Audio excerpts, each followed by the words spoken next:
মাসে আরেকটা শিক্ষা রয়েছে, যেটা আল্লাহ নবী প্রাণ প্রিয় নওয়াসা হযরত ইমামে হোসাইন রাহমাহুল্লাহ তিনি শিক্ষা দিয়েছেন।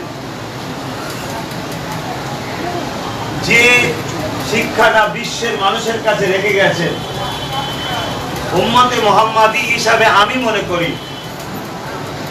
একজন ভালো মানুষ হওয়ার জন্য যদি ইমামে হোসাইন হুজুরের জীবনীটা পড়ি যথেষ্ট। তিনি জীবনে যা কিছু করেছে কোরআন ও নানা রেখে যাওয়া সুন্নাতের উপরে চলেছে। এই মুহররম মাসে যে দিনটা চলে গেল আশুরা 10 তারিখে, এই ইমামে হোসাইন হুজুরের একটা স্মৃতি জড়িয়ে আছে, যেই স্মৃতিটা অনেক বড়, ওনার জীবনী কাহিনী অনেক বড়। আমি যে বিষয়টা আজকে বলতে চাইছি সে বিষয়টা হলো ইমামে হোসাইন হুজুর দয়াল নবী জানিয়েছেন প্রত্যেকটা জান্নাতি যুবকদের সর্দার হবে। এটা আমরা মানি, আমরা বিশ্বাস করি, আমাদের ঈমান, আমাদের আকীদা এবং ইমামে হোসাইনকে আমরা আমাদের নেতা হিসাবেও মানি, ঠিক না বেঠিক? ইমামে হোসাইন হুজুর তিনি যখন জান্নাতি সমস্ত যুবকদের সর্দার হবে, অপরদিকে দয়াল নবী আবার বলছে জান্নাতে কোনো যুবক ছাড়া অন্য কেউ প্রবেশ করবে না। তার মানে জান্নাতে যারাই হবে তাদেরকে আল্লাহ যুবক বয়স যেটা এই বয়সী করে পাঠাবে। অর্থাৎ যদি কেউ বুড়ো বয়সেও মারা যায়, যখন সে জান্নাতি হবে তার বয়সটা একটা তরুণ যুবকের বয়সের নয় আল্লাহ করে দেবে। এই জায়গায় আল্লাহ আলাম, আল্লাহ ভালো জানেন, ইনশাআল্লাহ প্রত্যেকটা জান্নাতীদেরই সর্দার ইমামে হোসাইন হবে। বলুন আলহামদুলিল্লাহ। এর জন্য আমরা খুশি, গর্বিত।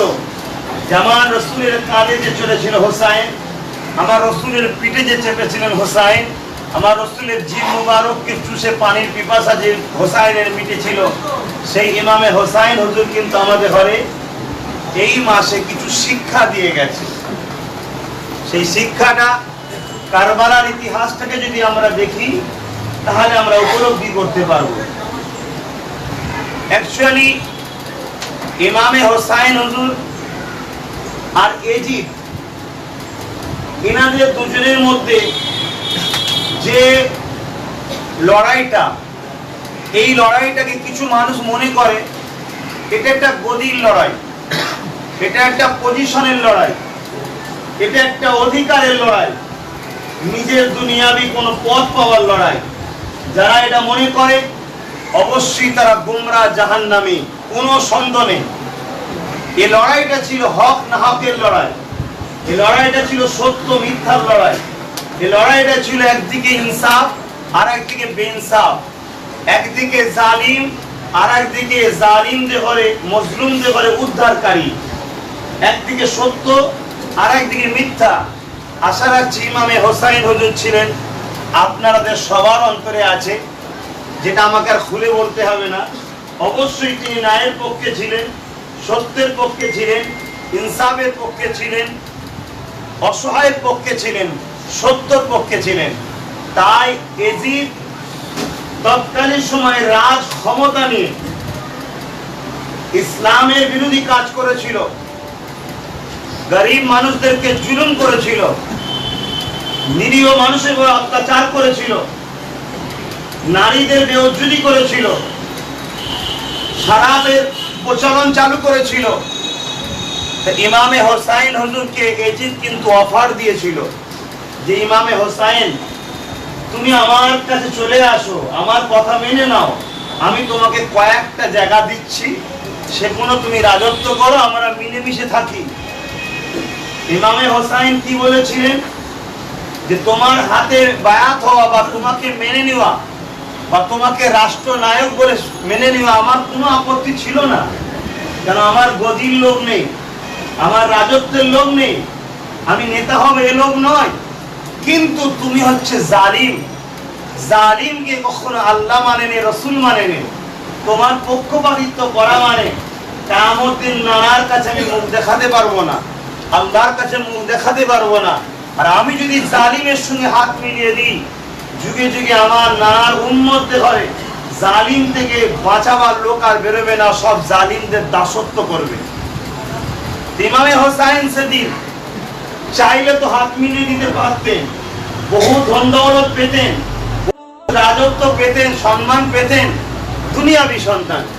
কিন্তু ইমামে হোসাইন আজও সারা বিশ্বের হৃদয়ে আছে। বাচ্চা হলো হোসাইন নাম রাখে, হলো কেউ এজিদ কিন্তু নাম রাখেনি। হয়তো সিংহাসন এজিদ পেয়েছিল, কিন্তু আজ এজিদ মুর্দাবাদ, কিন্তু ইমামে হোসাইন আজও জিন্দাবাদ। ঠিক না বেটি? কারণ ইমামে হোসাইন ছিলেন ন্যায়ের দিকে, সত্যর দিকে, প্রেমের দিকে, ন্যায় বিচারের দিকে, শান্তির রাষ্ট্রের দিকে, মানবতার দিকে, ইনসাফের দিকে, মজলুমের দিকে। আজ ধন দৌলতের পিছনে আমরা অনেকে দৌড়চ্ছি, গাড়ি দরকার, বাড়ি দরকার, জমি দরকার। ও কি করছে দেখার দরকার নেই, কোন নেতার সঙ্গে মিলে আমার ইজ্জত হলেই হলো। কিন্তু হোসাইনের মতো হওয়া যাবে না, এজিদের দলের মতো হওয়া যেতে পারে। এই জায়গায় দাঁড়িয়ে কোন একটা ক্ষেত্রে, কোন একটা দিক দিয়ে ইমামে হোসাইন হুজুরের সাথে এই হোসাইন হুজুরের গোলামের একটা আত্মীয়তা আছে। হ্যাঁ, আমরা তো ইসলামের দিক দিয়ে, ইমানি দিক দিয়ে মানি, বংশের দিক দিয়ে একটা আত্মীয়তা আছে। তাই সেই ইমামে হোসাইন হুজুরের দেখানো শিক্ষায় আজ আমি পীরজাদা আব্বাস সিদ্দিকী, আমি ভাবতে লেগেছি, ধর্ম যেমন আমার শিক্ষা দেওয়া দায়িত্ব, ধর্মের মধ্যেই আছে নামাজ, ওটারও শিক্ষা দিচ্ছি দেব, রোজা আছে ওটারও দিচ্ছি দেব, হজ আছে ওটারও দিচ্ছি দেব, যাকাত আছে ওটারও শিক্ষা দিচ্ছি দেব, মা বাপের সেবা শিক্ষা দিচ্ছি দেব, মসজিদ তৈরি করলে সবাই শিক্ষা দিচ্ছি দেব। সাথে সাথে রাজশক্তি দ্বারা বিগত দিন ইসলামের যেভাবে ক্ষতি করেছে, বিগত দিন গরিবদের যেভাবে জুলুম করেছে, আজও এক শ্রেণীর সন্ত্রাস, জালিম, বদমাইশ লিডার, নেতা আবার রাজশক্তির ক্ষমতায় ধর্মের উপরেও যেমন আঘাত দিচ্ছে, মসজিদ মাদ্রাসাকেও যেমন মিটাতে চাইছে, সাথে সাথে গরিব অসহায় মানুষদের উপরে জুলুম অত্যাচার করছে। আমি যদি প্রকৃত ইমামে হোসাইনের মাননেওয়ালা হয়, তাহলে আমি যেমন নামাজ পড়বো, রোজা রাখবো, হজ করবো, যাকাত দেবো, দান খায়রাত করবো, মা বাপের সেবা করবো, গরিব মানুষদেরকে ভালোবাসবো, পিয়ার করবো, সাথে সাথে আমার এই গুণটা থাকাও দরকার, জালিম নেতার হাতে কখনো হাত মিলাবো না, জালিমদের নেতার বিরুদ্ধেও লড়বো। কারণ আমার ইমাম লড়েছে, আমাকে শিক্ষা দিয়ে গেছে। ঠিক না বেটি? এই জায়গায় দাঁড়িয়ে থেকে আজ গুটি কত কথা আপনাদের ঘরে বলছি। নিশ্চয়ই বাংলা জুড়ে, শুধু বাংলা বলবো না, আমি মনে করি পৃথিবী জুড়ে আজ আব্বাস সিদ্দিকীকে নিয়ে আলোচনা সমালোচনা হচ্ছে। আমার পক্ষ। দ্বিতীয় নম্বর কথা, দাদা হুজুর কি রাজনীতি করেছে? 3 নম্বর কথা, আব্বাস সিদ্দিকী যা করছে বিজেপি চলে আসবে। এই 3টে কথা আজকে বাজারে ব্যাপক চলছে। আমি সর্বপ্রথম কথার উত্তর দিই, আব্বাস সিদ্দিকী পীরের ছেলে, নবীর খানদানের ছেলে, কোরাইশ পরিবারের সদস্য, মুজাদ্দেদ জামানের 4র্থ প্রজন্ম, রাজনীতি কেন করবে? আমি আপনাদের কাছে জানতে চাই, একটু সাড়া দেবেন। ইসলামে তোকে তো বললাম মোবাইল বার করতে মানা করলাম, ওকে ধর ধর, ওকে ধর, মুনাফিক জুটেছে স্যার একটা দুটো।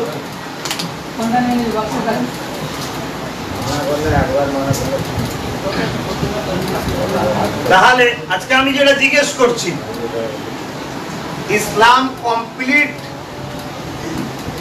ইসলাম ধর্মটা কমপ্লিট না আনকমপ্লিট? তাহলে নামাজ কি হবে? ইসলামে আছে না নাই?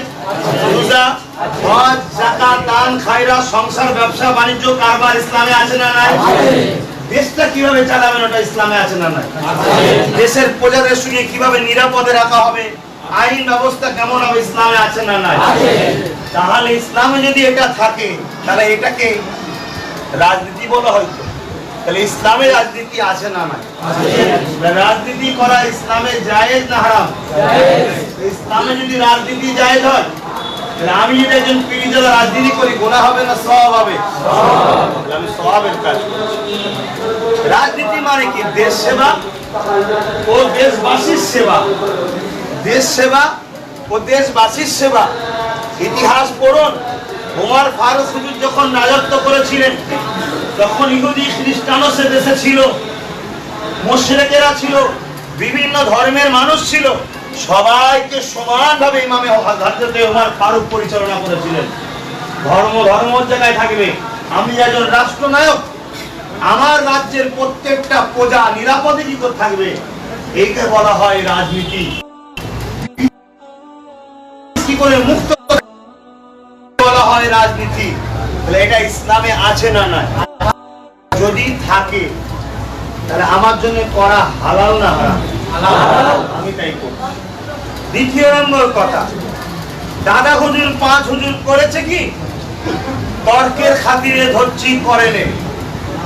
তর্কের খাতিরে ধরছি করেনি। দাদা হুজুর পাঁচ হুজুর করতে কি হারাম বলেছে? বলুন, হারাম বলেছে? কারণ ইসলাম যেটাকে জায়েজ বলবে দাদা হুজুর সেটাকে হারাম বলবে, এটা কখনো কারো ব্রেনে আসতে পারে? আর দাদা হুজুর একজন মুজাদ্দিদ, কোরআনের ভাষায় উলিল আমর। এবারে প্রশ্ন হতে পারে তিনি কি করেছেন? ভাই, তিনার পিরিয়ডে আমি জন্ম নিইনি, তিনার পিরিয়ডে আমি জন্ম নিইনি, অতএব তিনার জীবনী পড়া দরকার। তিনার অনেক জীবনী আমার কাছে আছে, ইংলিশে, বাংলাতে, উর্দুতে। অনেক জীবনীতে আমি দেখেছি দেশ ও দেশবাসীর স্বার্থে, অনেক জীবনীতে দেখেছি দেশ ও দেশবাসীর স্বার্থে তিনি তিনার খলিফাদের মধ্যে থেকে অনেক বড় বড় পণ্ডিত, খলিফা, শিক্ষিত লোককে বলেছিলেন, বাবা তোমাদের ঘরে দেশ সেবার জন্য, মানুষ সেবার জন্য কিছু লোককে বাবা ওই দিকে যেতে হবে, অর্থাৎ রাজনীতিতে যেতে হবে। শুনছেন ভাই? দ্বিতীয় নম্বর কথা, এটা আমি পড়েছি তাই বলছি, কারণ সেই পিরিয়ডে আমি জন্ম নিইনি, আমি কি করে জানবো? কিন্তু যদি কেউ বলে এটা ভুল, তাহলে তিনাকে বই দেখাতে হবে, কারণ তিনিও সেই পিরিয়ডে জন্ম নেয়নি। কথা বুঝে আসছে? আমি কারো মুখ থেকে শুনেছি, কারো মুখ থেকে শোনা কথা কখনো দলিল হয় না। তোমাকে দেখাতে হবে প্রমাণ। কিতাবে দেখাও, জীবনীতে দেখাও, ইতিহাসে দেখাও। ঠিক না বেটি? দ্বিতীয় নম্বর কথা, পশ্চিমবাংলা সরকারের নবম ক্লাসের হাই মাদ্রাসা ইসলাম পরিচয় বলে একটা বই আছে, ঘরে যাবেন যাদের আছে আপনাদের বাচ্চারা হাই মাদ্রাসায় পড়ে, নবম ক্লাসে ইসলাম পরিচয় বলে একটা বই আছে। ওই বইয়ের 47-48 পৃষ্ঠায় বর্তমান টিএমসি সরকারের পশ্চিমবাংলার বই, সেই সরকারের নেতৃত্বে যে বই বেরিয়েছে সেই বইতে লেখা আছে দাদা হুজুর রাজনীতি করতেন এবং উলামাদের ঘরে রাজনীতি করার জন্য উৎসাহিত করতেন এবং রাজনীতি করাকে আবশ্যক বলেছেন। কথা বোঝা আসছে? আমি বললাম, কে বলেছে? পশ্চিমবাংলা সরকারের ছাপা বই। যদি আব্বাস সিদ্দিকী এই বইটা পড়ে বলা যায় যে আব্বাস সিদ্দিকী দাদা হুজুরকে অপমান করে, সিলসিলার ক্ষতি করে থাকে, সেই সকল মুজাদ্দিদ জামানের দরদীদের কাছে আমার প্রশ্ন, এই বইয়ের বিরোধী করে পশ্চিমবাংলা সরকারের বিরোধী এখনো করছেন না কেন? ও আমি কিছু দিতে পারিনি তাই কি আমার বিরোধী করা হচ্ছে? ভুল হোক ঠিক হোক যাই হোক, পেয়ে গেলেই চুপ হয়ে যাবো? যদি প্রকৃত দাদা হুজুর হয়ে লড়াই করতে হয়, তাহলে যে বইটা ডাক্তার আব্দুল্লাহ লিখেছে, বাংলাদেশের পিএইচডি একজন, যে বইটা বাহাউদ্দিন লিখেছে, যুগপুরুষ আবু বকর, ওই বইগুলোকে বিরুদ্ধে, ওদের বিরুদ্ধে মানহানি মামলা করা হোক। কেন লিখলো তারা? বইতে দাদা হুজুর 44টা প্রার্থী দিয়েছিল। কেন লিখলো তারা? লিখেছে বলে তাকে আমি পড়েছি তাই বলেছি। কথা মাথায় ঢুকছে না? ঢোকে না? এবারে যদি কেউ বলেন দাদা হুজুরকে নিয়ে রাজনীতি করতে দেবো না, আমি দাদা হুজুরকে নিয়ে রাজনীতি করিনি, দাদা হুজুরের অনুসারী ভক্ত মুরিদদেরকে বুঝাচ্ছি এটা হারাম নয় রে, এই জন্য বুঝাতে চেয়েছি। রাজনীতি হয় মানব সেবা নিয়ে, দাদা হুজুরকে নিয়ে নয়। রাজনীতি হয় দেশ সেবা নিয়ে, দাদা হুজুরকে নিয়ে নয়। রাজনীতি হয় মানুষের চাকরি, শিক্ষা, বাসস্থান, কর্ম নিয়ে, দাদা হুজুরকে নিয়ে নয়। কেউ করতে পারে মন্দির নিয়ে, গির্জা নিয়ে, ফুরফুরার মেজো হুজুরের তাবিনে রাজনীতি করেছে, করতে পারে। কেউ ফুরফুরার রেল দেখিয়ে রাজনীতি করেছে, করতে পারে। কিন্তু আমি রাজনীতি করতে এসেছি সংবিধানকে বাঁচাতে, দেশকে বাঁচাতে, দেশের গণতন্ত্রকে বাঁচাতে, ধর্ম নিরপেক্ষকে বাঁচাতে। আমি রাজনীতি করতে এসেছি সৃষ্টিকর্তা সৃষ্টির সেবা করতে। হতে পারে সে মুসলমান, হতে পারে সে দলিত, হতে পারে সে আদিবাসী, হতে পারে যে কোনো ধর্মে, সৃষ্টির কর্তার সৃষ্টির সেবা করার জন্য রাজনীতি করতে এসেছি। রাজনীতির শব্দের মানেই তো এটা, দেশ ও দেশবাসীর সেবা করা। অতএব আমি আপনাদের কাছে আবার বলছি, আমাকে ভুল বুঝবেন না। আমি দাদা হুজুরের নিয়ে রাজনীতি করতে আসিনি। তিনি আমার ইমাম, তিনি আর আমার তেনার চোখ পায়ের চোখের ধুলো আমার চোখে সুরমা হোক। তিনি আমার সম্মানের মানুষ। তিনার ওসিলায় তো বাংলার মানুষ আমায় ভালোবাসে, তিনার ওসিলায় তো বাংলার মানুষ আমায় চেনে। আজ ওই আবু বকর সিদ্দিকের মাজারকে যখন ভাঙা হবে, তখন কে সামনে এসে দাঁড়াবে? কে সামনে আসবে? 50,000 পুলিশ নিয়ে এসে যখন র্যাপ নাপিয়ে আপনার সামনে ভাঙাপি রুখতে পারবে? রুখতে গেলে যাদের হাতে পাওয়ার আছে, রাজনীতির পাওয়ার, এই রাজ শক্তি দিয়ে যখন ভাঙতে আসছে, রাজ শক্তি দিয়ে বাঁচাতে হবে। আপনার এমএলএ কই? আপনার নেতা কই? আপনার এমপি কই? আজকে ইউপিতে যদি মুসলমানরা রাজনীতির দল ব্যক্তিগত করত, রাজ বাবরি মসজিদকে কেউ শহীদ করতে পারত? আজকে ইউপির মুসলমানরা ওই সেকুলারের নামে কিছু মুশরিক মুনাফিক গাদ্দারদের পা চেটে বেরিয়েছিল। আজকে এই পা চেটে বেড়ানোর জন্য, নিজেদের ঐক্য একতা, নিজেদের দল না থাকার জন্য আজকে দেখা গেল সেখানে বাবরি মসজিদকে শহীদ করে দিল। আর যারা নেতা সেজে বসে আজকে ঠান্ডা করে বসে মিষ্টি খেয়ে দিল। কালকে চুচুড়ার মসজিদে তালা মারা ছিল, টিএমসি সরকার তালা মেরেছিল। চুচুড়ার মাসে তালা মেরেছিল টিএমসি সরকার। আমি সংগঠনের পক্ষ থেকে আন্দোলন করে খুলেছিলাম, এই আব্বাস সিদ্দিকী খুলেছিল, আজও খোলা আছে। তাহলে কালকে ওই চুচুড়ার মসজিদ মাদ্রাসাখানে একবার তালা মেরে চলে ভাঙার চেষ্টা করবে না? কয়েক হাজার কোটি টাকার প্রপার্টি ওটা। ওই মসজিদ মাদ্রাসাকে বাঁচাবার জন্য আমার এমএলএ কই? আমার মন্ত্রী কই? রাস্তায় নেমে আন্দোলন করে কখনো সমস্যা সমাধান হয়নি। যেখানে আইন তৈরি হয় সেই জায়গাতে আপনার লোক কই? সেই জায়গায় আপনার শিক্ষার জন্য, আপনার চাকরির জন্য, আপনার স্বাস্থ্যের জন্য, আপনার কর্মের জন্য, আপনার ধর্মীয় স্বাধীনতার জন্য সেখানে বলার লোক কই? তাহলে সেই জায়গায় আমি আব্বাস সিদ্দিকী ভেবেছি আমি একটা রাজনীতির দল তৈরি করে সেই দলে ভালো উপযুক্ত শিক্ষক, ভালো উপযুক্ত মাস্টার, ভালো উপযুক্ত ইঞ্জিনিয়ার, ডাক্তার, উকিলদের করে দাঁড় করাবো। শুধু মুসলিম নয়, হিন্দু, আদিবাসী, দলিত সমস্ত সম্প্রদায়ের মানুষ আমার রাজনীতির দলে থাকবে। তাদেরকে আমি পরিচালনা করব। আমি কোন জায়গায় দাঁড়াবো না, আমি হুজুরের জায়গায় এখানেই থাকবো। এই নেতৃত্ব দিবার অধিকার আমাকে ইসলাম দিয়েছে না দেয়নি? আমার দাদা হুজুরকে এই কাজ করতে আমাকে হারাম বলে গেছে?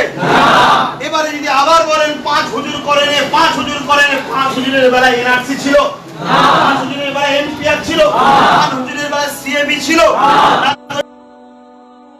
দলিত আদিবাসীদের ঘরে অ্যাকচুয়ালি এই নাগরিকত্ব গরিবদের ঘরে মারার একটা প্ল্যান তখন কি ছিল? তাই তিনারা করার প্রয়োজন হয়নি। কিন্তু তিনার খলিফাদের মধ্যে, তিনার মুরিদদের মধ্যে রাজনীতি করতো না।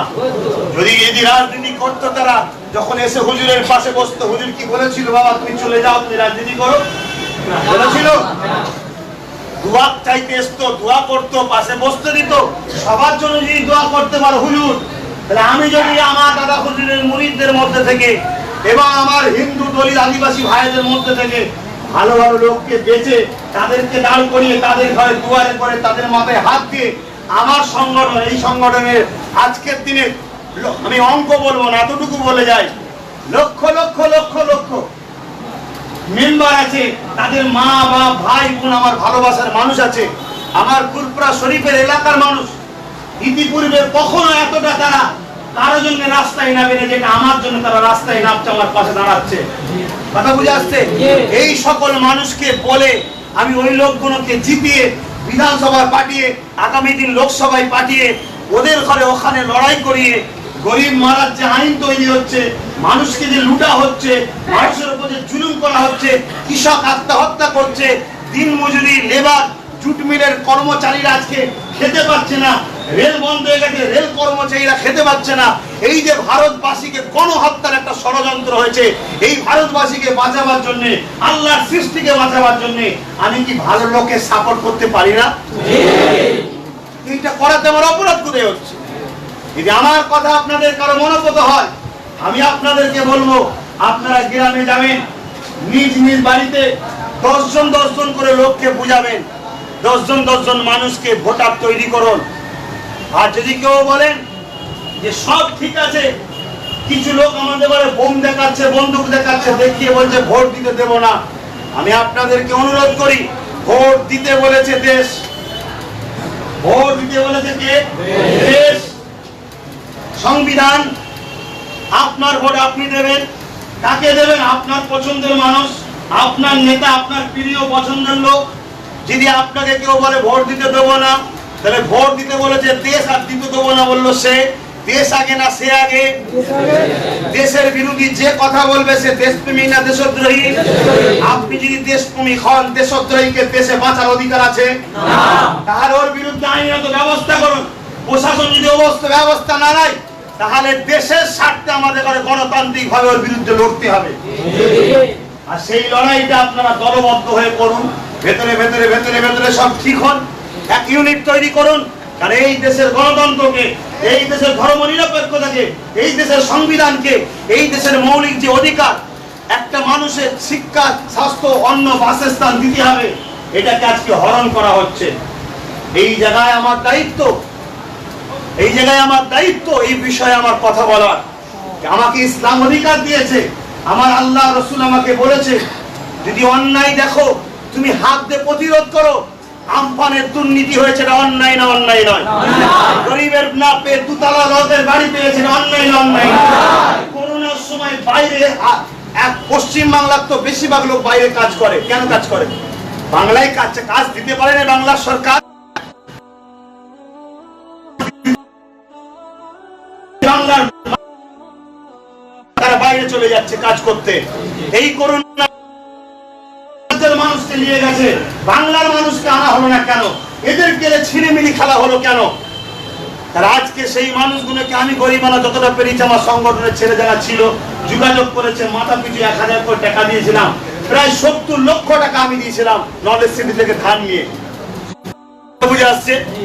আজকে এই জায়গায় আগামী দেখুন, যারা কয়েকজন এমএলএ বা কয়েকজন মন্ত্রী, তারা রাজশক্তি ছিল, তাই তারা বাস করে নিয়ে আসতে পেরেছে।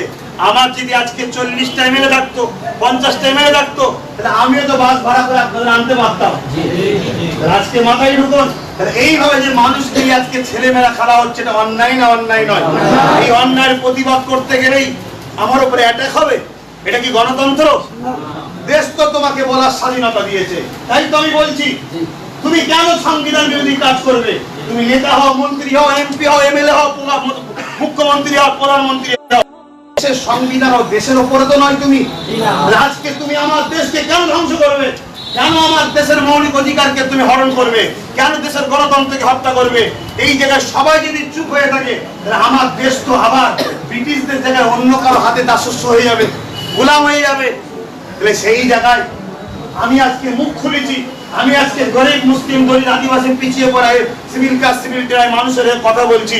এই বলার অধিকার তো আমাকে আমার দেশ দিয়েছে, এই বলার অধিকার তো আমাকে আমার ধর্ম দিয়েছে। কোন জায়গায় অসুবিধা হচ্ছে আমি রাজনীতি করাতে? ধর্মগুরু, ধর্মগুরু, অন্য অন্য ধর্মের ধর্মগুরুরা বড় বড় মুখ্যমন্ত্রী হয়ে যাচ্ছে, মন্ত্রী হয়ে যাচ্ছে, ওর বেলায় তো সেই ধর্মের লোকেদের মুখে কোনো কথা নেই। আর আমি করলেই তোমার পাড়ায় 20টা 25টা মুসলিম সুরাতে মুনাফিকরা কেন বিরোধী করছে? তাহলে জানতে হবে এরা মুসলমান নয়, এরা মুসলমান সেজে আছে, আমাদের ঘরে কোনোদিন উঠতে দেয়নি, সর্বসময় আমাদের ঘরে চেপে রাখছে, সর্বসময় আমাদেরকে চেপে রাখছে। কথা বুঝে আসছে ভাই? এই জায়গায় দাঁড়িয়ে থেকে আমি আপনাদেরকে অনুরোধ করব, আমি আপনাদেরকে বুঝাবো, বা আপনাদের মুখ থেকে আমি একটা কথা শুনতে চাইবো, একদম দিল থেকে বলবেন, ধোঁকা দেবেন না। মরতে একদিন হবে আল্লাহর কাছে। আমি যদি মানব সেবা, দেশ সেবায় রাজনীতির দল তৈরি করে ভালো ভালো লোককে দাঁড় করিয়ে তাদেরকে নিয়ে নিমন্ত্রণ করে গরিব মানুষের উপকার করি, দেশের উপকার করি, এইটা করা আমার জন্য ঠিক হবে না ভুল হবে? আমি করবো না? করবো না? আগামী দিন আমাকে আরো বেউজ্জতি করতে চাইছে, আগামী দিন আমার আরো ক্ষতি করতে চাইছে, আমি আমার জানকে লাগিয়ে দিতে রাজি আছি, কোনো অসুবিধা নেই। কেন? আমার রাসূল বলেছে, অন্যায় দেখলে হাত দিয়ে প্রতিরোধ করো, যদি না পারো মুখ দিয়ে প্রতিরোধ করো।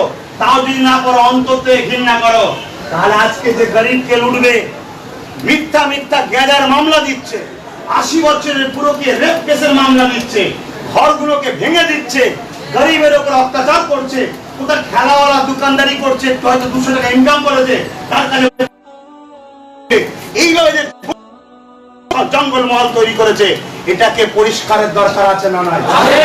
আজকে যদি কিছু মানুষ না ভাবতো যে ব্রিটিশদের হাত থেকে দেশকে বাঁচাবো, তাহলে আমরা স্বাধীন দেশ বলতে পারতাম? আমরা পতাকা দেশে তুলতে পারতাম? কিছু লোক জীবন দিয়েছিল বলে আজকে আমরা স্বাধীন দেশ বলতে পারছি। কিছু জীবন যাবে, কোনো পাওয়া নেই, তাতে আব্বাস সিদ্দিকীর চাই যাবে, কোনো অসুবিধা নেই। কিন্তু 2021-এ আমরা গণতান্ত্রিক ভাবে এমন একটা শক্তি তৈরি করব, যে শক্তিতে মুসলিম দলিত আদিবাসী পিছিয়ে পড়া মানুষ মাথা তুলে যেন আগামী দিন বাঁচতে পারে।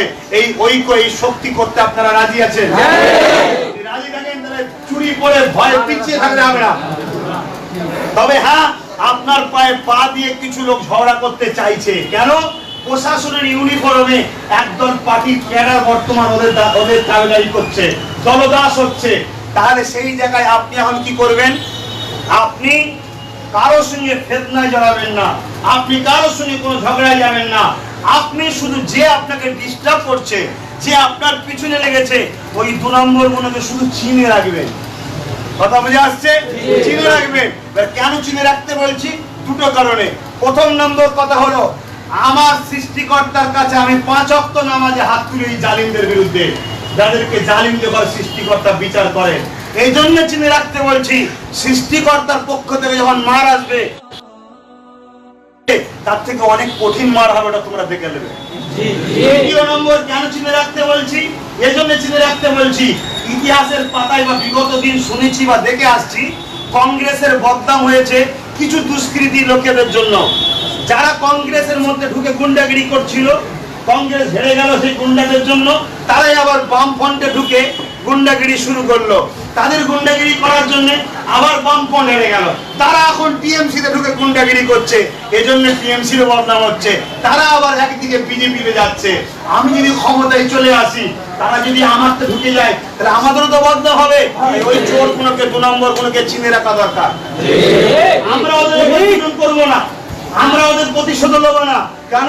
আমার আল্লাহ বিচার করবে, ঠিক আছে? আমরা প্রতিশোধ নেবো না, আমরা আল্লাহর কাছে বিচার দেবো।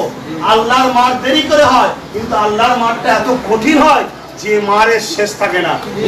চাও তো আল্লাহর মার হোক, তোমরা করবে না। হ্যাঁ, দায়িত্ব দেশের নাগরিক হিসাবে কেউ জুলুম করলে থানায় যাবে, থানায় কেস করবে। হ্যাঁ, বেশিরভাগ মানুষ আমাকে বলেছে থানা তো ওদের কাজ করছে, থানা তো ওদের কথা শুনছে, থানা তো ওদের দলদাস হয়ে গেছে। কিন্তু না, শুনে রেখে দাও, সবাই নয় গো ভাই, ভালো প্রশাসনের সংখ্যা এখনো বেশি আছে। হ্যাঁ, কিছু লোক পার্টির তারা ঢুকে বসে আছে থানাতে প্রশাসন সেজে। যেদিকেও প্রশাসনের লোক এখন দরদ দেখাতে যায়, ক্ষমতার জোরে, পার্টির ক্ষমতার জোরে তাদেরকে দেখা যাবে জঙ্গলমহল বিভিন্ন জায়গায় পাঠিয়ে দেবে বা বিভিন্ন কেসে জড়িয়ে দেবে প্রশাসনকে। তাই প্রশাসন বন্ধুরা আজকে নিরাপয় হয়ে গেছে, যারা ভালো পুলিশ। সময় আসবে একটা দিন, ইতিহাস ভুলে আমরা যাইনি। হিটলার শেষ হয়ে গেছে, মুসলিম শেষ হয়ে গেছে, যত জালিম ছিল একটা দিন সব শেষ হয়েছে। এই জালিমও একটা দিন ধ্বংস হবে। আমি আপনাকে বলতে চাই, আমি অন্যায় করলাম, এর জন্য আমি দোষী। আপনি যদি আমাকে অন্যায় করার জন্য ক্ষমতায় বসান, আপনি কি দোষী নয়? অন্যায় করার, অন্যায়কে সাপোর্ট করা একই না আলাদা? আজকে যাদের দ্বারা এই সমাজে আপনার পীরের আওলাদ ফুরফুরার জমিন, পীর দরবার, এটা আমার বাপের সম্পদ, এটা মুজাদ্দেদ জামানের সম্পদ। উত্তরসূরি হিসাবে আমার আব্বা দাদু পেয়েছিল, দাদুর থেকে আমার আব্বা পেয়েছিল, তারপর আমি পেয়েছি। কিন্তু এই পরিবারটা কার? মুজাদ্দেদ জামানের পরিবার। এই পরিবারে পুলিশ পাঠিয়ে যারা অপমান করেছে, এদেরকে 2021-এ জবাব দিতে হবে না? হবে না? দ্বিতীয় নম্বর কথা হচ্ছে, চুচুড়া মসজিদ মাদ্রাসায় যারা তালা মেরেছে, এদেরকে জবাব দিতে হবে না? হবে না? যারা আমাদের গরিব মা বোন দিতে হবে না? নামে যারা আমাদের অধিকারকে কেড়ে নিতে চাইছে, তাদেরও জবাব দিতে হবে না? হবে না? কোনো অন্যায়ের সঙ্গে আপোষ নয়। সর্বসময় আমরা ন্যায়ের দিকে, সত্যের দিকে থাকবো। 73 বছর ধরে একটা কথাই শুনে আসছি, বিজেপি চলে আসবে, বিজেপি চলে আসবে, বিজেপি চলে আসবে। আজকে আব্বাস সিদ্দিকী যখন দল করতে শুরু করেছে আবার বলছে বিজেপি চলে আসবে। আমি জানতে চাই আপনাদের কাছে, এটা বলে দোয়া করে দেবো, বলুন বিজেপি চলে আসবে না চলে এসেছে? বিজেপি পশ্চিমবাংলায় 2011-র আগে ছিল না। 2011 এই দায়িত্ব যাকে দিলেন তিনি আসার পরে বিজেপি বেড়েছে না কমেছে? নিশ্চয়ই তিনি উপযুক্ত নয় বাংলাকে পাহারা দিবার। আর না হয় গট আপ কেস, তোর মধ্যে একটা যার দ্বারা 18টা ঢুকলো তার উপরে ভরসা সম্পূর্ণ 2021-এ করা যাবে না। তাই তো আমি তিনাকে বলেছিলাম যে তোমার সঙ্গে বন্ধুত্ব করতে চাই, আপনার সঙ্গে 44টা আমাকে ছেড়ে দেন। আমি বারবার কিন্তু এই দিদিমণির সঙ্গে বন্ধুত্বের হাত বেরিয়েছিলাম, কিন্তু দিদিমণির পুষা গুন্ডা, দিদিমণির পুষা হারমাত কিছু তারা কিন্তু আমার সঙ্গে দুশ্মনী করলো। ঠিক না বেটি?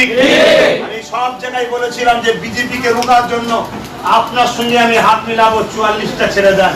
কেন 44টা চেয়েছিলাম? যে আপনার ভরসায় দরজা খুলে শুয়েছিলাম আর আপনি 18টা ঢুকিয়ে দিয়েছেন।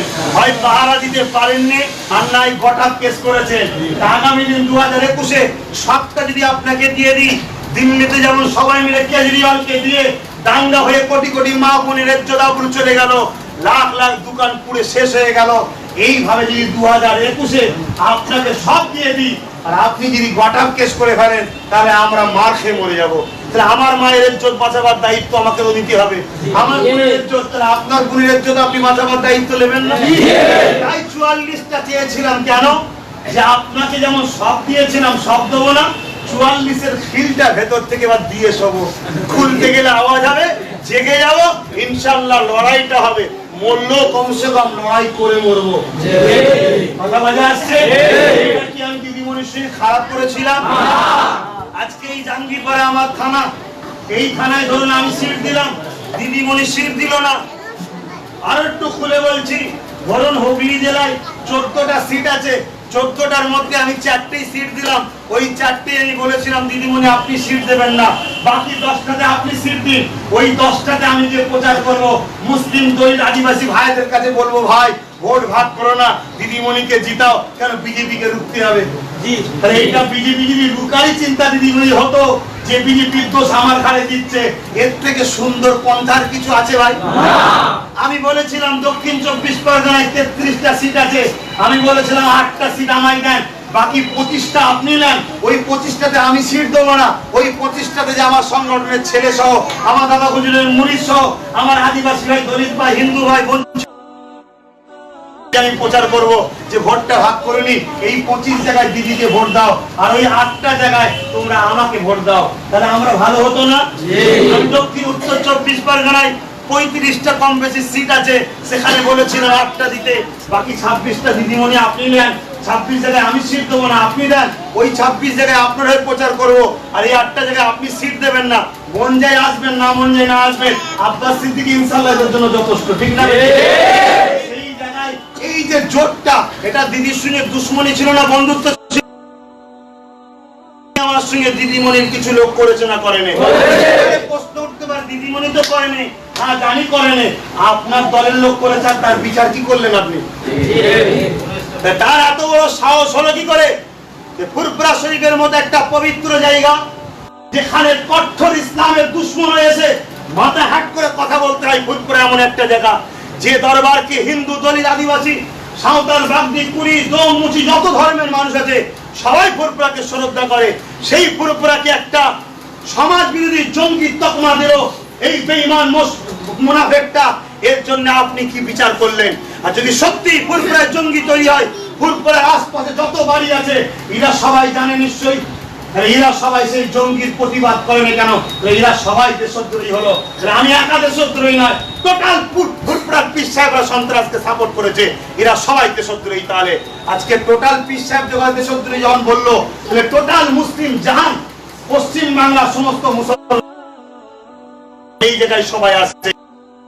জাহান নয়, এই শুধু মুসলমান পশ্চিম বাংলার নয়, এই থেকে আগা পশ্চিম বাংলায় যে মুজাদ্দেদ জামান দাদা হুজুর রহমাতুল্লাহ আলাইহির জন্য ফুরফুরা, সে দাদা হুজুর পীর কেবলা হলেন নবীর খানদানের সন্তান, তাহলে ইসলামের উপরে টোটাল অ্যাটাক করা হলো। আর ইসলামের উপরে শুধু অ্যাটাক হয়েছে তা নয়, এই ফুরফুরা শরীফে গান্ধী বাবুর মতো লোক এসছে, সুভাষচন্দ্র কি বলে প্রফুল্লচন্দ্র সেনের মতো লোক এসছে, বড় বড় সায়েন্টিস্ট জ্ঞানী বিজ্ঞানীরা এসছে, আজও আসছে, বিভিন্ন রাজনীতির লোক এসছে। মমতা ব্যানার্জি খোদ নিজে ফুরফুরা শরীফ এসেছিল, তিনি ফুরফুরা তাবিজ দেখতে দেখতে রাজনীতি করেছিল। তাহলে সন্ত্রাসী হয় তিনিও জানে, তথাপিও তিনি রোকেননি কেন? তাহলে তিনিও দেশপ্রেমিক নয়। যদি বলেন না ও ভুল বলেছে, তাহলে কাশ্মীরের কোথায় কোথায় জঙ্গি ট্রেনিং হয় ও তো জানে, ওকে ধরো, ধরে সেই সেই জায়গায় গিয়ে দেশকে বাঁচাবার জন্য জঙ্গিদের ভালো সরকার করা আছে। কথা বুঝে আসছে? এই জায়গায় এখানে দেশকে বাঁচাবার ব্যাপার এসছে, দেশের জন্য জীবন দিতে হবে, দেশকে ভালোবাসা নবী মুহাম্মদ সাল্লাল্লাহু আলাইহি ওয়াসাল্লামের সুন্নাত। তুমি যদি মুসলমান হও, তুমি যদি মাওলানা হও, তুমি যদি ইমাম হও, তুমি যদি পীর সাহেব হও, তুমি যদি বক্তা হও, তুমি যদি একজন নবীর গোলাম হও, তুমি যদি প্রকৃত দেশবাসী হও, তোমার দায়িত্ব দেশকে ভালোবাসতে হবে। আমার নবী মক্কার জন্য কেঁদেছিলেন, আমার ভারতের জন্য আমাদের ঘরে কাঁদতে হবে, আমার ভারতের উন্নয়নের কথা ভাবতে হবে, আমার ভারতকে বাঁচাতে হবে। সাথে সাথে আমার ভারতবর্ষে পশ্চিম বাংলায় যে গণতন্ত্র, সেই গণতন্ত্র হত্যা হয়ে যাচ্ছে ভাই। এই জায়গায় দাঁড়িয়ে থেকে আমি আব্বাস সিদ্দিকী যখন একটা ইউনিট করছি, মোটেই মুসলমানের জন্য রাজনীতি আমি করিনি, আমি দেশ ও মানুষের জন্য রাজনীতি করছি। আমার এই সংগঠনের যত ছেলে আছে এখন রাজনীতি দল ঘোষণা করেছি ভাই। এই ছেলেগুলো কি রাজনীতির দলের ছেলে না সংগঠনের ছেলে? অত্যাচার করছে, লজ্জা। একটা রাজনীতির বর্তমান ক্ষমতা থাকা দল একটা অরাজনীতি সংগঠনকে ভয় খেয়ে গেছে। এরা কতটা আসামি, এরা যে নিজের পায়ের তলার মাটি সরে গেছে। এরা এখন একটাই কাজ করছে, বাড়ি বাড়ি যাচ্ছে, হুমকি দিচ্ছে, মিথ্যা কেস দেবো, মামলা দেবো, হ্যাং করবো, ত্যান করবো। আমি জিজ্ঞাসা করতে চাই, এদের মিথ্যা মামলায় যদি সামনে যাও, তাহলে তুমি প্রকৃত দেশপ্রেমিক হতে পারবে না। তাহলে তুমি নেতাজির জন্য কি করতে পারলে? তুমি গান্ধী বাবুর জন্য কি করতে পারলে? তুমি আশফাকুল্লাহর জন্য কি করতে পারলে? তুমি তিতিমুরের জন্য কি করতে পারলে? তুমি মোজাফফর জামান দাদা হুজুর স্বাধীনতা সংগ্রামীর জন্য কি করতে পারলে? তাদের ঘরেও অনেক কিন্তু ব্রিটিশ অত্যাচার করেছিল, তারা সব কিছুর বাধা ওভারটেক করে দেশের জন্য তারা শ্রম দিয়েছে, বুদ্ধি দিয়েছে, জ্ঞান দিয়েছে, রক্ত দিয়েছে, অর্থ দিয়েছে, সব দিয়ে দেশকে স্বাধীন করেছে। আজকে তুমি তোমার বাচ্চাকে একটা সুন্দর পরিবেশ দিয়ে যাবে না? আজকে কোনো গ্যারান্টি আছে তোমার 5 বছরের বাচ্চা স্কুল থেকে ফিরে আসবে? কোনো গ্যারান্টি আছে তোমার মেয়েটা রাত্রিরে প্রাইভেট পড়ে ফিরে আসতে পারবে? কোনো নিরাপত্তা আছে? এই জায়গায় তুমি আজকে সুরক্ষিত কোথায়? অতএব তুমি লোভে পড়ে বিক্রি হয়ে যাও না, হারাম খাবার শখ করো না।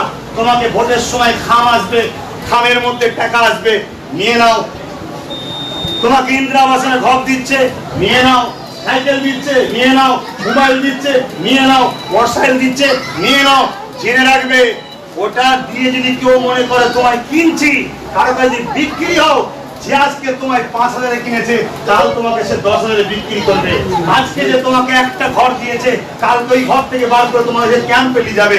অতএব যা দিচ্ছে নিয়ে নাও, ওই নেওয়াটা হারাম হবে না, ওই নেওয়াটা অবৈধ হবে না, কারণ ওই টাকাটা তোমাদেরই হক, তোমার দেশের টাকা, তোমার জনগণ, দেশের জনগণের ট্যাক্সের টাকা, ওটা তোমারই প্রাপ্য টাকা।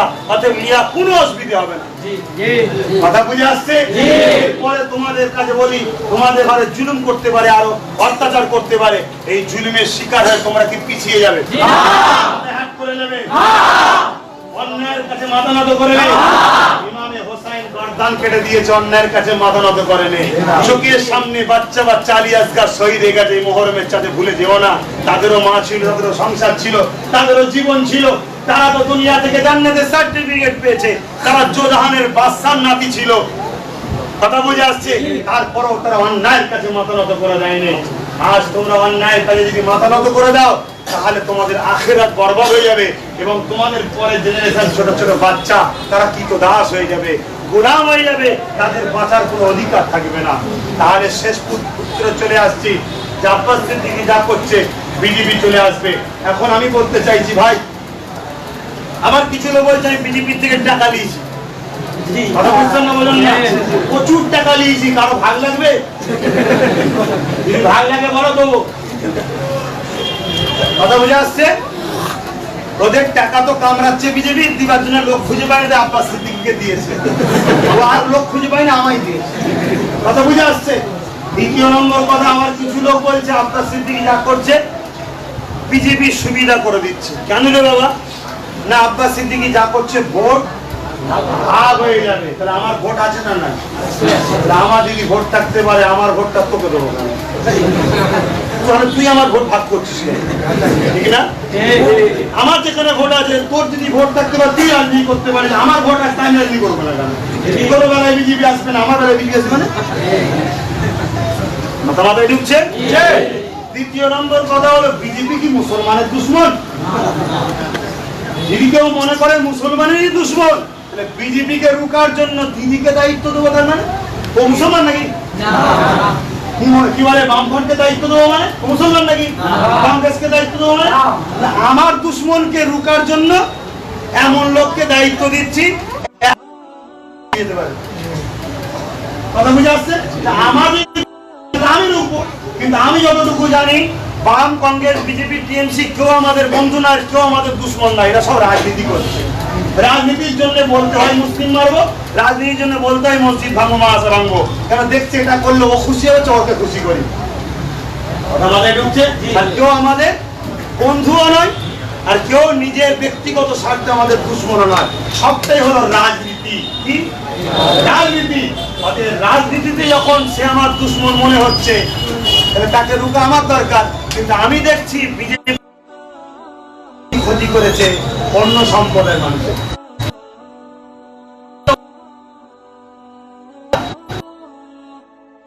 বিক্রি করে দিল 1,22,000 কম বেশি চাকরি চলে গেল, তার মধ্যে 22,000ও মুসলমানের চাকরি যায়নি, সব অমুসলিমের চাকরি গেল। তাহলে কার দুশ্মন ভাই? আমার। মানে এমন করে দেখানো হচ্ছে যাতে বাংলার মুসলমান দিন রাত বিজেপিকে গাল করুক, বিজেপিকে গাল করুক, বিজেপিকে গাল করুক, আর বিজেপিকে আমি আস্তে আস্তে দরজা খুলে দেবো, ঢুকে বলবো এরাই তোর দুশ্মন, আর ওরা মনে করে পিটু। মাথা মোটা হওনি। ব্যক্তিগত কাউকে আক্রমণ করলে হবে না, নীতির জন্য আক্রমণ করো। বিজেপি আর্থিক অবস্থা খারাপ করেছে, অতএব দেশের স্বার্থ আমার দুশ্মন। বিজেপি এয়ার ইন্ডিয়াতে শুরু করে দেশের একটা সম্পদকে বিক্রি করছে, আমার দুশ্মন। মসজিদে হাত দিয়েছে, তালাক ফতোয়ায় হাত দিয়েছে, ধার্মিক হিসাবে আমারও দুশ্মন। ঠিক তেমনই বর্তমান প্রায় রেল করে ছিল, তাবিজ প্রায় 25 কোটি টাকা দিয়েছিল, এই মিথ্যা বদনাম দিচ্ছে, এর জন্য ও আমার ক্ষতি করছে গণতান্ত্রিক ভাবে, ওর প্রতিরোধ করা এটা আমার দায়িত্ব। দ্বিতীয়, মসজিদ মাদ্রাসায় তালা মেরেছিল, ধর্মীয় জায়গায় হাত দিয়েছে একজন ধর্মগুরু হিসাবে, ও আমার দুশ্মন। দুটো জায়গা, দুটো প্ল্যাটফর্ম তৈরি করতে হবে। রাজনীতি যখন দেশ ও জনগণের ক্ষতি করবে, দেশের নাগরিক হিসাবে তার প্রতিরোধ করাটা দরকার। এটা যখন ধর্মে আঘাত দেবে, ধর্মীয় লোক হিসাবে তার প্রতিরোধ করাটা ধার্মিক আমার দায়িত্ব।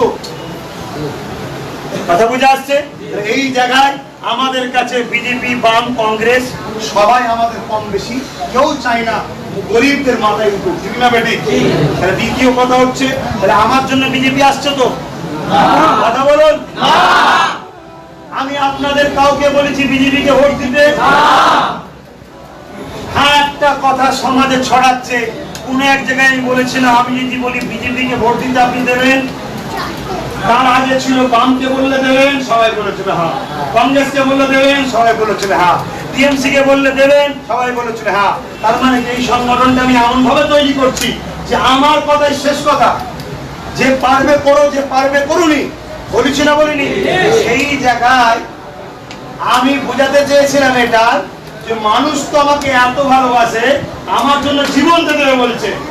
আমি মনে করি জীবন দেওয়ার থেকে বড় কোটি হলো বিজেপিকে ভোট দেওয়া। কথা বুঝে আসছে? তাই আমি তখন বললাম যে আপনারা বিজেপি কি ভোট দেবেন? সবাই যারা ভালোবাসে তারা বলেছিল হ্যাঁ।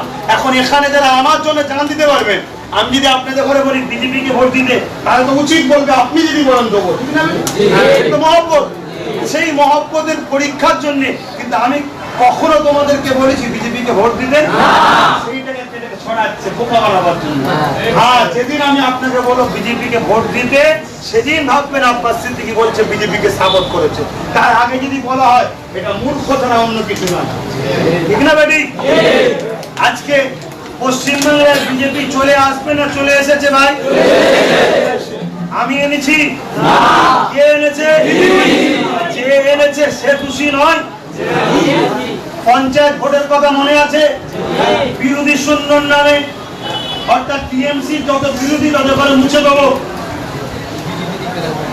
টিএমসির বিরোধী দেখা গেল বাম, কংগ্রেস, বিজেপি, তিনটে দল আছে। ও বাবা, দেখছি বাম কংগ্রেসকে পিটছে আর বিজেপিকে চুপ করে রেখে দিয়েছে নমিনেশন জমাতে। তার মানে বিজেপি তাহলে বিরোধী নয়? কার বিরোধী নয়? টিএমসি। তারা নমিনেশন জমা দিল আর বাম কংগ্রেসকে পিটতে লাগলো। আমি যদি আপনাকে পিটি, আপনি আমার দড়িতে আসবেন? এমন মার মারছি, ঘর ভেঙে দিচ্ছি, মারা করে দিচ্ছি, লাস্টে যান বাঁচাবার জন্য দলে দলে বাম কংগ্রেসরা বিজেপিকে ভোট দিল। এক কথা বুঝছেন? 2019-এ 18টা পেয়ে গেল, 2021-এ ভাঙনের কথা বলছি। প্রকাশ্য বলছে টিএমসি ওই এলাকার নেতারা, টিএমসি যদি নাও করি বিজেপি।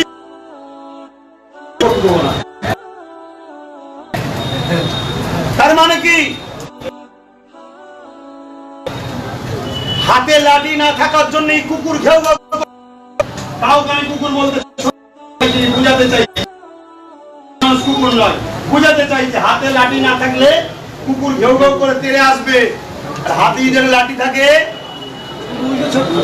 কথা বলো, আজকে আমাদের এমএলএ নাই, আপনার লাঠি না, এমপি নাই, তাই কে বলছে ঘরে লাঠি মেরে বার করবো?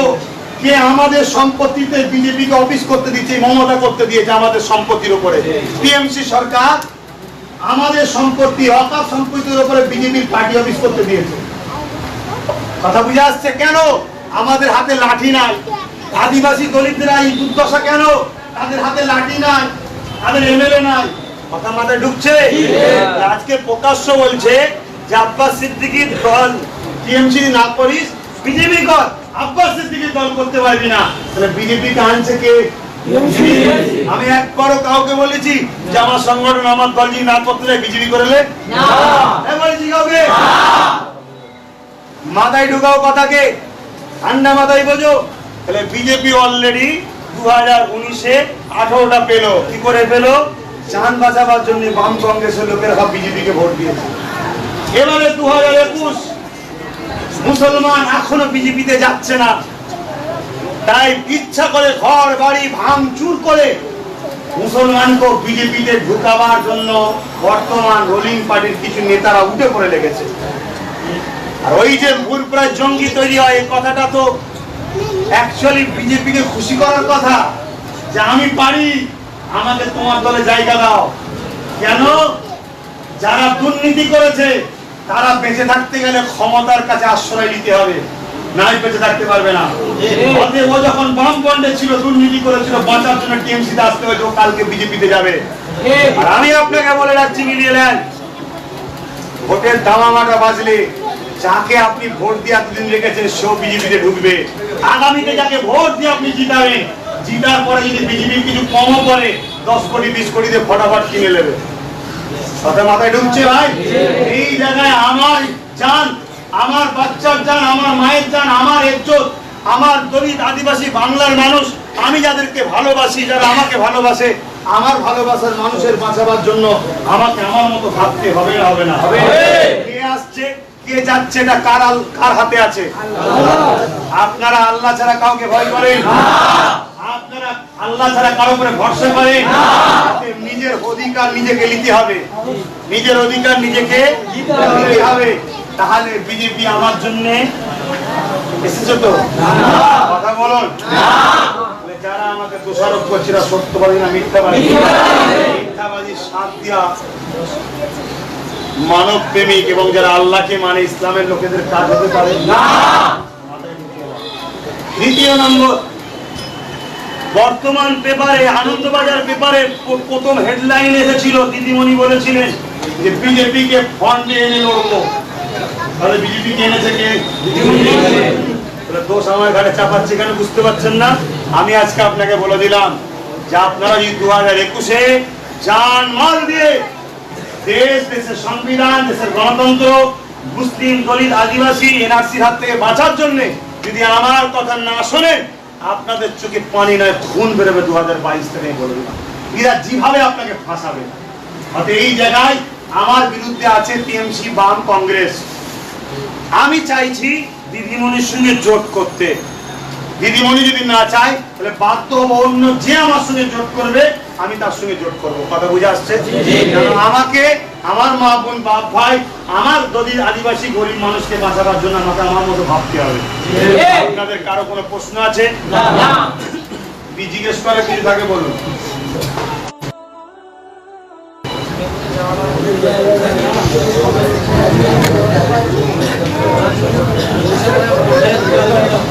একটা ভাই জিজ্ঞেস করছে ভোটে যেতে দেবে না, তাহলে ভোট করার কি দরকার? এত হাজার হাজার কোটি টাকা খরচ হবে, এত মানুষের জীবন চলে যাবে, এটা রাজনীতি হচ্ছে? ভোট করা দরকার নেই। তাহলে আপনার বুথে, আপনাকে যদি আপনার বুথে ভোট দিতে না যায় তাহলে আপনি স্বাধীন না পরাধীন? ওই জীবন বেঁচে থাকার থেকে মরে যাওয়া আমি মনে করি। অতএব আমার ভোট আমি দেবো। আমার ভোট যে রুখবে সে দেশদ্রোহী। আর দেশদ্রোহী যদি ভারতবর্ষের সংখ্যা বেড়ে যায়, দেশদ্রোহীরা যদি দেশ চালায়, তাহলে এই দেশকে খুব শিগগিরই আবার বিক্রি করতে হবে। কথা বুঝে আসছে? তাতে জীবন যাকে জীবনও দিতে হবে, দিয়ে আমার ভোট যদি পারেন আগিয়ে আসুন, না চুরি করে ঘরে বসে থাকুন।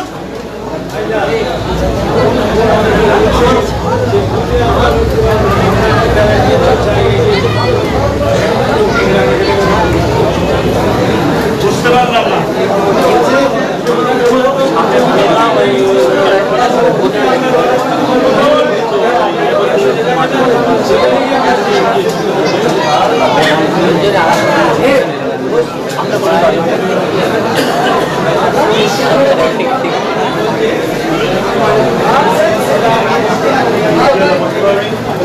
বসেন দাদা।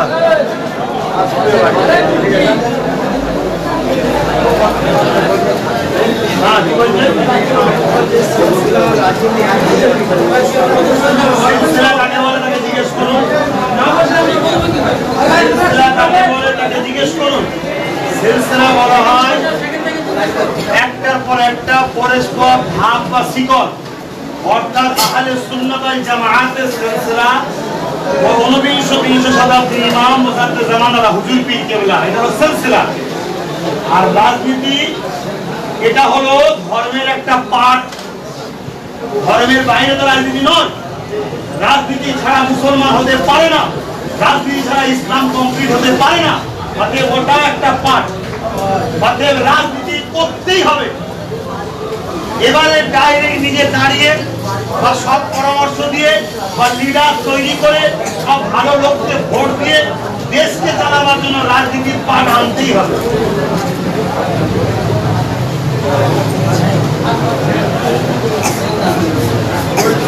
বলুন, আর কেউ কি জিজ্ঞেস করে বলুন।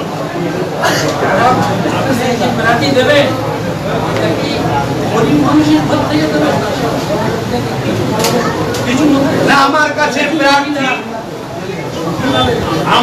প্রার্থী ধন দৌলতের ব্যাপার নাই।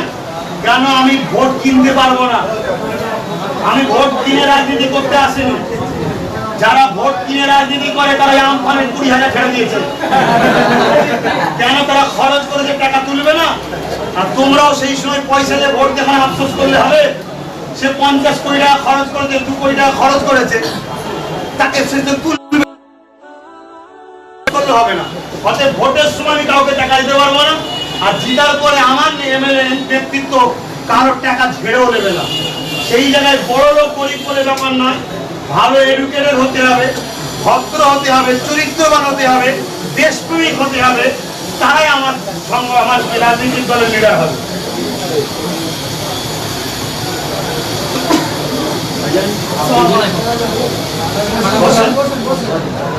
বসে বলো কি বলছি,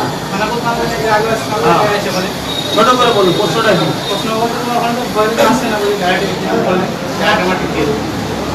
ওই জায়গায় আমি যাচ্ছি ঠান্ডা ঠান্ডা মাঠে,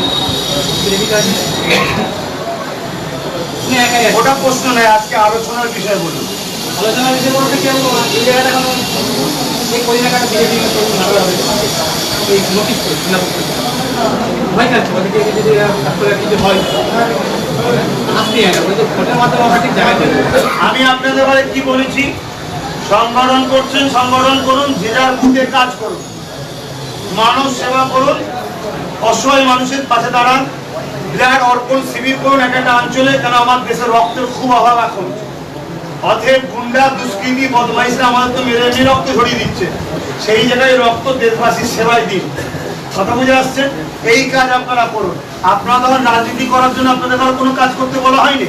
ফুটবল আহলে সুন্নাত জামাতের রাজনীতির দল নয়, কিন্তু এই সংগঠনের প্রত্যেকটা ছেলে ভোট দেবে। কাকে ভোট দেবে? আমি যাকে দিতে বলবো। অতএব আপনি একজন দেশের নাগরিক, আপনি একজন ভোটার, আপনার ভোট দেওয়ার অধিকার আছে। কথা বুঝে আসছে? এই জায়গায় যদি আপনাকে বলে আপনাকে ফুটবল যেতে দেবো না, আপনাকে সংগঠন করতে দেবো না, আপনাকে ভোট দিতে দেবো না, যারা বলছে তারা দেশদ্রোহী, তাদের বিরুদ্ধে মামলা করুন, তাদের বিরুদ্ধে কেস করুন। থানা না হয় এসপি অফিসে করুন, ডিএমকে করুন, কোর্ট কেস করুন। তারপরে যদি বলেন বোম মারে বলছে, গুলি মারে বলছে, জবাই করতে বলছে, তাহলে কাল করা তো আপনার মা বেটির গায়ে হাত দেবে, তখন কি করবেন? চরিত্র খারাপ তো। যারা সমাজে দুর্নীতি করে, বোম বন্দুক দেখায়, তারা ভালো মানুষ নাকি? তারা তো গুন্ডা, তারা তো খারাপ লোক। অতএব তোমার পাড়ায় যদি 10টা লোক এই মস্তানি হয়, বাকি পাড়ার লোক যদি 10টা মস্তানকে খুলি না দৃঢ় ও আইনত ভাবে, তাহলে তো ক্ষতি হয়ে যাবে। কথা বুঝে আসছে ভাই? আমি যেটা বোঝাবার আমি সেটা বুঝিয়ে দিচ্ছি। আপনাদের কাজ আমাকে যদি পছন্দ করেন, বামফ্রন্টের যে গুন্ডাগুলো রাষ্ট্রের বামফ্রন্ট বদনাম হলো কেন? এইসব চোরগুলো ছিল বলে তো, তারাই তো আজকাল লাল টিএমসি হয়ে গেছে। এরা যারা টিএমসি কে জন্ম দিয়েছিল তারা তো এখন দলে নাই। সেই মানুষগুলো চেষ্টা করলে আর একবার লড়াই করে এই গুন্ডাগুলোকে হারাতে পারবে। দেশের স্বার্থে, দেশের সংবিধানের স্বার্থে, গণতন্ত্রের স্বার্থে করতে হবে তো। কিন্তু এই জন্য চিনে রাখতে বলছি, যাতে আমরা জেতার পরে এই চোরগুলো আবার না আমাদের দলে ঢুকে যে গুন্ডাগিরি করে, ঠিক আছে? সময় হয়ে গেছে, এটা দু আল্লাহ আল্লাহ আজকে কষ্ট করে দূর দূরান্ত থেকে আমার মুজাদ্দেদ জামানের দরবারে এসেছে। আমার মুজাদ্দেদ জামানের মেহমান, আমার মুজাদ্দেদ জামানের মুরিদের ঘরের সন্তান, এরা আমার ভাই হয়। আল্লাহ আল্লাহ আজকে এই ভাইকে এদের পছন্দ হয়েছে দেশের স্বার্থে, মানব সেবার স্বার্থে। আল্লাহ নলেজ সিটি তৈরি করছি সেই স্বার্থে, গরিবদের ঘরে সহযোগিতা করি সেই স্বার্থে। এদের আমাকে ভালো লেগে, সেটাই আমার সংগঠনের এরা কর্মী হয়েছে, সংগঠনের সদস্য হয়েছে। আল্লাহ এদের জানমাল আপনি হিফাজত করুন। আমার দাদা হুজুরের প্রত্যেকটা মুরিদদের জানমাল হিফাজত করুন। আমার দেশবাসী, হিন্দু, দলিত, আদিবাসী সবাই তো আপনার সৃষ্টি, প্রত্যেককে আল্লাহ জালিমদের হাত থেকে হেফাজত করুন। জালিমদের ঘরে আপনি ধ্বংস করুন আল্লাহ, জালিমদের বিচার আপনি করুন আল্লাহ, জালিমদের ঘরে কঠিন কঠিন বিমার দিন আল্লাহ, যাতে করে মানুষের উপর জুলুম করার স্বাদ মিটে যায় আল্লাহ। আজকে আমফান থেকে শুরু করে, করোনা থেকে শুরু করে, দেশের সম্পদ থেকে শুরু করে বিভিন্ন জায়গায় এক শ্রেণীর মানুষ গরিবদের ঘরে গলায় পা দিয়ে টিপে ধরছে আল্লাহ। আজকে সেই গরিবদের মধ্যে কেউ তোমার ইসলামের মাননেওয়ালা, কেউ আদিবাসী, দলিত, হিন্দু, বিভিন্ন ধর্মের আছে, সবাই কিন্তু সবাইকে জালিমদের হাত থেকে মুক্তি দিন আল্লাহ। আল্লাহ আমার দেশকে এই সন্ত্রাসদের হাত থেকে মুক্তি দিন আল্লাহ। যারা আমার দেশের মধ্যে সন্ত্রাসী করছে, গুন্ডাগিরি করে, বোম মারে, গুলিগালাজ চালায়, মানুষের গণতন্ত্রকে হত্যা করেছে, মানুষের ভোট, বাক স্বাধীনতাকে কেড়ে নিচ্ছে, এদের হাত থেকে আমার দেশকে বাঁচান আল্লাহ। আল্লাহ এদের হাত থেকে আমার দেশের বাসীকে বাঁচান আল্লাহ। আল্লাহ আমার সংগঠনের ছেলেদের রুচিতে কারবারে বরকত দিন, এদের ঈমানের শক্তি দিন, এদেরকে পূজার তৌফিক দিন। মৃত্যু একদিন হবে, ন্যায়ের জন্য, সত্যের জন্য, ইনসাফের জন্য, দেশের জন্য, আল্লাহর সৃষ্টির জন্য যেন আমরা জীবন দিতে পারি। আর সবটাই তো তোমার জন্য আল্লাহ। আল্লাহ ভালোবাসা তো তোমার জন্য আল্লাহ, সবকিছু তোমারই জন্য আল্লাহ। তোমার দিকে তো সবাই ফিরে যাবে আল্লাহ। আপনি আমাকে সাহায্য করুন, এই জালিমদের কর্মকাণ্ড থেকে আমার দেশ ও দেশবাসীকে আমি মুক্তি দিতে পারি আল্লাহ। বিশেষ করে বাংলা থেকে সংগ্রাম শুরু, বাংলাই দেশকে স্বাধীনতার রাস্তা দেখিয়েছিল, সেই বাংলা থেকে আওয়াজ উঠেছে আজ পুরো দেশের দুর্নীতি মুক্ত যেন করতে পারি। এই বাংলা থেকে আওয়াজ তুলেছে আল্লাহ, এই দেশকে যেন একটা সুন্দর, সচ্ছল, পৃথিবীর বুকে একটা ধনী দেশ আল্লাহ গড়তে যেন আমরা পারি। আল্লাহ আপনি সর্বশক্তিমান, কোথা থেকে কি হয় আপনি ভালো জানেন, আপনার উপরে আমার একমাত্র ভরসা। এদেরকে বুঝালাম এরা কে কতটা সহযোগিতা করবে এদের ব্যাপার, কিন্তু আমি শুধুমাত্র হাসবুনাল্লাহু ওয়া নি'মাল ওয়াকিল, নি'মাল মাওলা ওয়া নি'মান নাসির, আমি শুধু আপনার সাহায্য চাই, আপনার ভরসায় বসে আছি। হে আল্লাহ, যে বা যারা এখনো ভুল বুঝে আছে তাদেরকে হেদায়েত করুন, আর যারা বুঝার পরও হারাম খাওয়ার জন্য, দুর্নীতি করার জন্য, মানুষকে গোলাম বানিয়ে রাখার জন্য, নিজেকে প্রভু তৈরি করার জন্য তোমার সৃষ্টির উপর যারা জুলুম করছে, তাদের নাম নিশানাকে তুমি মিটিয়ে দাও। হ্যাঁ, আমাদের সৃষ্টিকর্তা তুমি মিটিয়ে দাও। হাবিবের খাতির রহমত করে দয়া করো। আবার কিছু মুনাফিক আছে, তারা বলে বদদুয়া তোমার রাসূল করেন। আল্লাহ জালিমদের জবাব দেবেন, আপনি জালিমদের জবাব দেবেন। ইসলাম কখনো খুনিদেরকে মাফ করে না, ইসলাম কখনো রিপিসদের মাফ করে না, ইসলাম কখনো জালিমদেরকে মাফ করে না। আইন আমার দেশও কখনো ধর্ষণকারীকে মাফ করে না, আমার দেশের আইনও কখনো দেশদ্রোহীকে মাফ করে না। আমি যদি প্রকৃত দেশপ্রেমিক হই, কখনো দেশদ্রোহী জালিমকে মাফ করতে পারি না। আল্লাহ, আমি আপনার মাননেওয়ালা, আমি আপনার সৃষ্টি, আপনার হাবিবের অনুসরণ করে চলি। হ্যাঁ আল্লাহ, আপনার নবী বলেছেন আল্লাহ আমাকে রাজ শক্তি দেন। আজকে আমিও ভিক্ষা চাইছি। হ্যাঁ আল্লাহ, মানুষের স্বার্থে, দেশের স্বার্থে, দলিত, আদিবাসী, বঞ্চিত, অসহায় প্রতিটা ধর্মের মানুষের স্বার্থে, স্বাধীনভাবে ইসলামকে মানার স্বার্থে, মসজিদ মাদ্রাসার ইজ্জতের স্বার্থে, আজানের স্বার্থে আল্লাহ আপনি আমাকে রাজ শক্তি ভিক্ষা দিন। আমিন সুম্মা আমিন। লা ইলাহা ইল্লাল্লাহ। আসসালামু আলাইকুম।